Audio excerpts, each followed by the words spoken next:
Radio Ramogi Karchun Jaluo Matuch e kor gwenge gi Roda Odhiambo. Machiegni wachako kod kaunti ma Siaya kama wayudo ni jopuonjre mag skund secondary ma St. Stephen Susingo e kachung'od bura mare go usonga e kaunti ma Siaya no duok pacho tok ng'anyo ma bende ne gibago kinyi ma kawuono ka gikwedo japuonj maduong' mar skuno Mr. Jacob Owiti. Jopuonjre go no bago ng'anyo tok dok e skul ne chako somgi mata mar adek ne gidino rangach maduong' mar skuno ka giwero wende mag kwedo japuonj maduong' no kendo ne gidwaro mondo mi dare ka giseye e wi telo marach. First of all, kenye inatufanya tukwe kwa demo leo. Kwanza, choya gas. Ya pili ni diet. Tumechoka na kukula kigeni. Ya tatu, tumechoka na kufuzwa shule kila siku. Wiki tunaenda nyumbani. Sasa tunataka principal mwenye ako serious na very much concerned with academics. Yanne, tunataka walimu. Hii shule hakuna walimu. Ndio. Na wao wenye wako principal anataka wafukuze abaki na wenye tunataka walimu wenye wako serious na academics. Janyuol koda jalup ruoth magweng'no ne otemo donjre wachno mar ne kelo kwe kata kamano mano ne okonyuolo olemo gino mabende nochuno jakom mar board mar skuno Laktar Peter Omoth mondo mi ne donjre wachno. Kuom mai maber jakom mar board no biro kotwako jopuonjrego kendo bang' winjo ywaggi jopuonjrego no hore kendo chiwo thuolo ne board mar skuno mondo mi oyud yo mar chopo dwachgi. Laktar Omoth mabende ne oloso gi nyakalondo ne oyango ni jopuonjrego no dok pacho nyaka chieng' tich abich ma jumani mondo mi gichiw thuolo ne board no mondo otwag kod migao mar somo e wi okang' monego bed ni ikawo e wi wach machalo kod mano. Kapod wantiere kaunti no ma Siaya wayudo ni doho ma Siaya ong'ado ne jago moro ma jagni 31 buch twech mar dweche adek e od ang'ech kata ochul fwai mar shillings 40,000 tok yude kod changa ma bende en math moko puodhi. Rogers Okasiba ne odonjne gi ketho mar bedo kod changa liters 30 chieng' tarik 12 mar dwe mar 8 higani e Karapul sub location e sub county ma Siaya. Ne omaki odiochieng'no kendo ne oweyo thuolo kod rambun mar omenda maromo shillings 20,000. Komachielo kwa dhi weche go mag thieth ni duol mar governors kokalo kuom jakom mar komiti mar thieth Governor Mudhomi Njuki okwedo mokalo kang' ma jatend migao mar thieth Aden Duale ne okawo mar daro jochiw thieth ma osebedo katiyo bwo chenro mar universal health coverage nyaka e piny owacho mag counties. Governor Njuki wacho ni Duale ne ok okawo pachgi kaka duol mar governors kendo ginyal siro kang' makamano. Gikwedo kang' makamano ka gimedo ni sirikal pok omiyo omenda moromo ne chenro makamano ka giramo ni chenro no ok bi kete tim. Almost 8,500 staff, and that is supposed to be in perpetuity. It cannot be one-off. It has to be included in the DORA because once we absorb this staff, we will not be getting rid of them the following financial year. So it cannot be just one-off this year and then it's not there the next year. The problem is how do we handle them? How do we make sure they are satisfied just like their colleagues and we permanently resolve this issue of perennial strikes?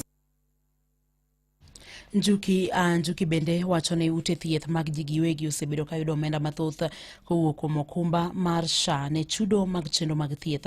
Omedo ni kata doko ni gin kod geno kuom SHA kwan omenda ma bende ichwalo ni ute thieth mag ji giwegi ni malo kopim kod mago ma bende ichwalo ni ute thieth mag piny owacho.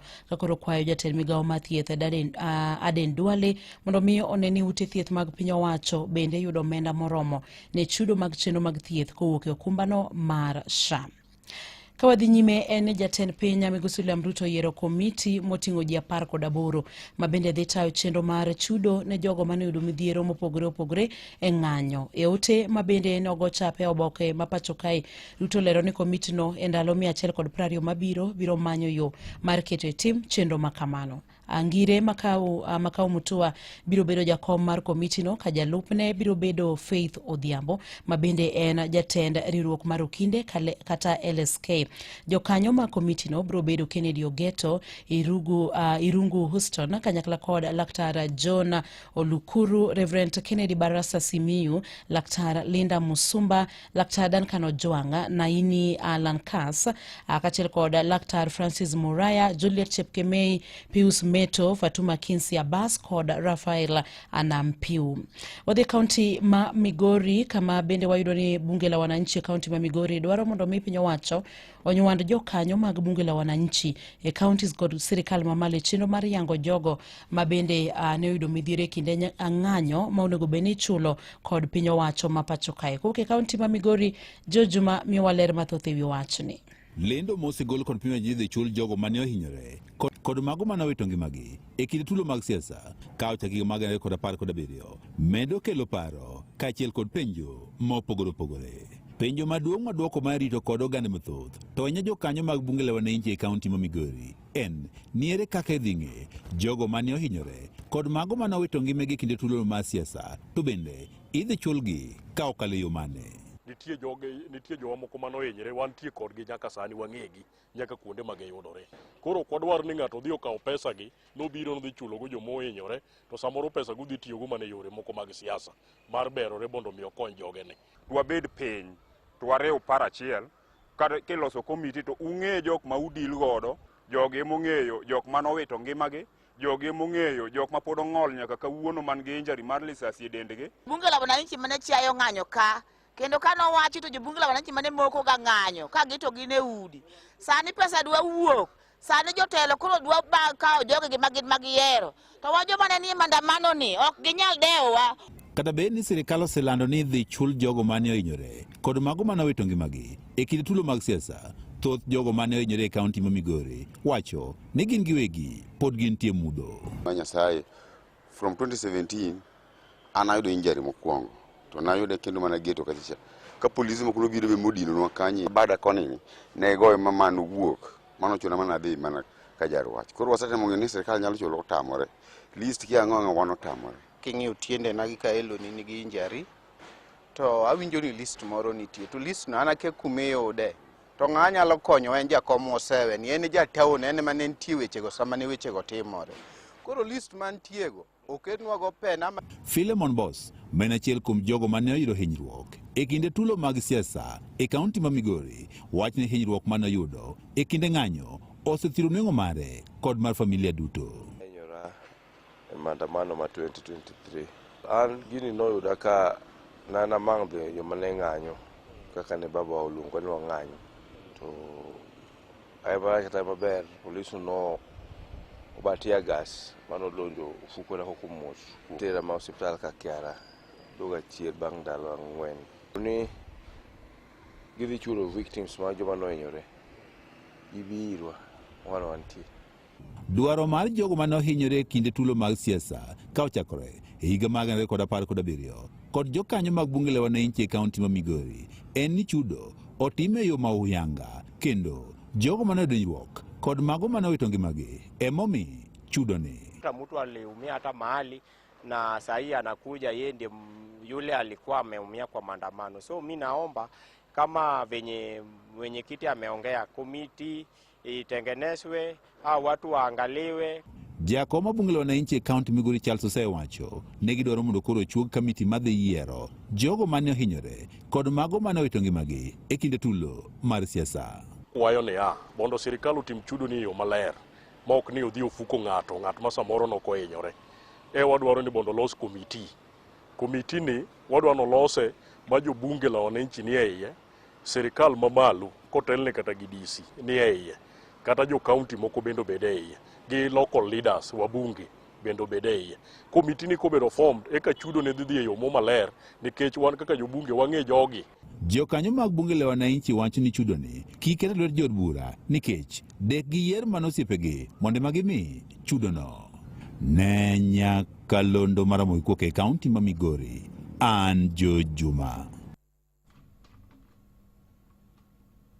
E seche ma jopuonjre madonje higi mokwongo e mbalariany osechako donje kuonde tiegruok go, sirikal okwedo mokalo weche maliekore ni omedo school fees mag mbalariany. Jagoro mongirore migawo mar somo e kidieny mamalo, Laktar Beatrice Nyangala, owacho ni jopuonjre madonje higi mokwongo e mbalariany chulo school fees e kind Sh5,000 kod Sh75,000. We announced as the Ministry of Education that we were going to reduce the fees for university education. All the students who reported paid a new reduced fees and there were no complaints at all. The students have onboarded successfully and students are joining and paying the new reduced fees. All university fee has been subsidized, as you know, through scholarships and loans.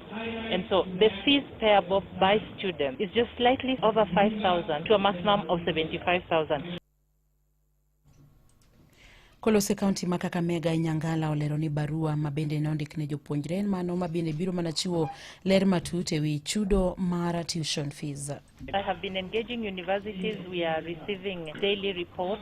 The process is ongoing, but they have released admission letters, and the admission letters only indicate the fees that the students are paying. In the past, we had a few parents who were also not understanding how these fees was being calculated in terms of what goes to the scholarship, what goes to the loan, and what are they supposed to pay. And that misinformation and disinformation fueled a lot of discomfort. So now the communication is very clear. It is just the fees payable, and the students are paying, the parents are paying, and they are very comfortable. Imedo winjo matuch e kor gwenge gi Roda Odhiambo.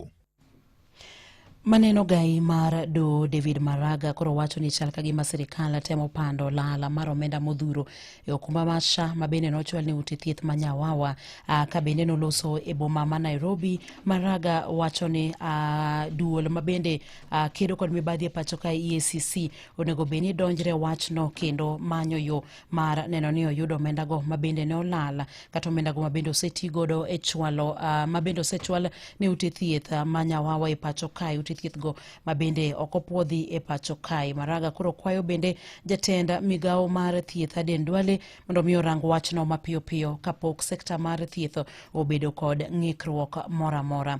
Kawatieko weche go matuche kor gwenge gi lak sechegi eni MCAs mag od bura mar kaunti ma Nairobi bende koro wuok oko mar choko sei mago mabende giwacho ni gidwaro thicho godo oko gavana mar kaunti ma Nairobi Johnson Sakaja e tich.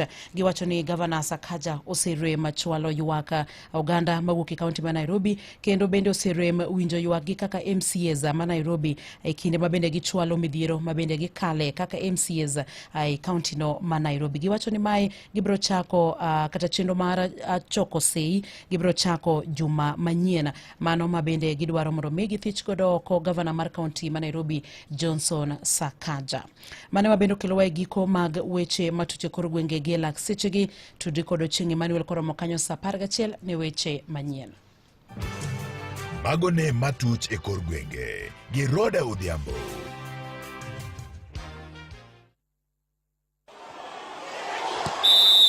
Weche tuke e Radio Ramogi.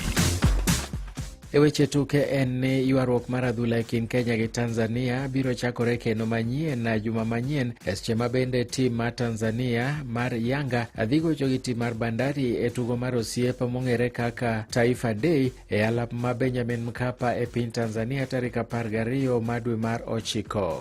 Tuo makama biro bedo achiel kuom yore ma timnero mar Kenya mar Bandari ikore godo ne tukego ka gibiro go tuke mopogore opogore gi timbe madongo ma Tanzania ka mano maduong' en mano e kindgi kod tim mar Yanga. Kata kobedo ni en tugo machalo pre-season ne tim mar Bandari, gima duong' mokalo en ywaruok nobedo e kinde ma tim mar Kenya ne gocho e tuke mag CHAN. Tanzania be ne gocho ka kuom hawi marach ne ok girado gino mabende ne oyudo ka gisiemore. Kaluwore gi jatati mar Bandari Tom Kibwana, tim no irobro dhi Tanzania tarik 30 mar dwe mar 8 higani ka giikore ne tuke mag season manyien.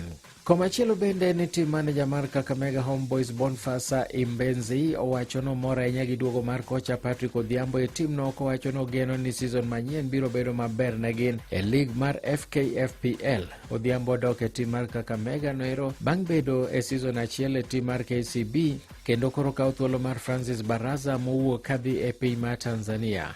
nafikiria tutakuwa na msimu mzuri. Tumepata coach mgeni ambaye sio mgeni sana kwetu, Patrick Odhiambo, na aliwahi kuwa hapa tena KCB ndana amerudi. Coach yule tulikuwa naye Baraba alipata green pass kule Tanzania katika timu ya Bamba Jiji na aliweza kwenda. Nafikiri tutakuwa na msimu mzuri, wachezaji karibu wengi tumeweza kuretain wale walikuwa mostly first team players. Homeboys osewito jotugo mabeyo kaka Moses Shuma mabende nodhi e tim mar Power Dynamo ma Zambia kaachiel gi jabak Brian Eshihanda Munyendo modhi e tim mar Bamba Jiji e piny Tanzania ka giwacho ni gibiro jiwo tim margi motelo ne chako mar season manyien. Kuna Moses Shuma ambaye ameenda timu ya Dynamo ya Zambia and then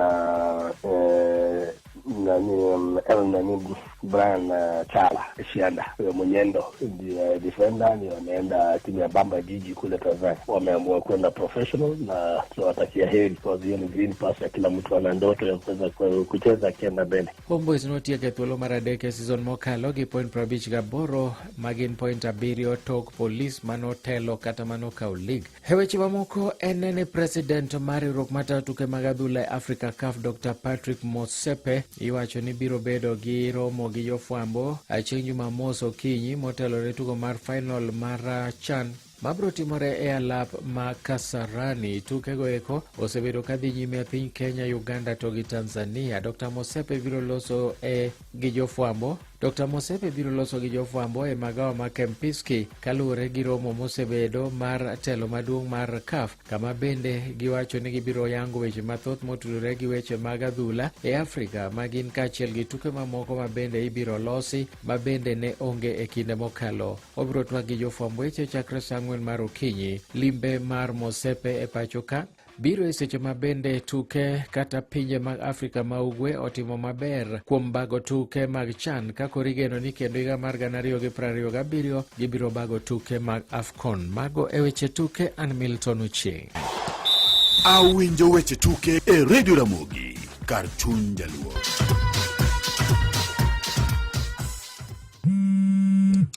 Nitaanzia wapi jamani? Mtoto ndio amelazwa hospitali, kando na dai mimi rent na mwezi iko kona. Mshahara ndio kungoja wiki 2. Mimi ni kama lakini kimeniramba. I wish angejua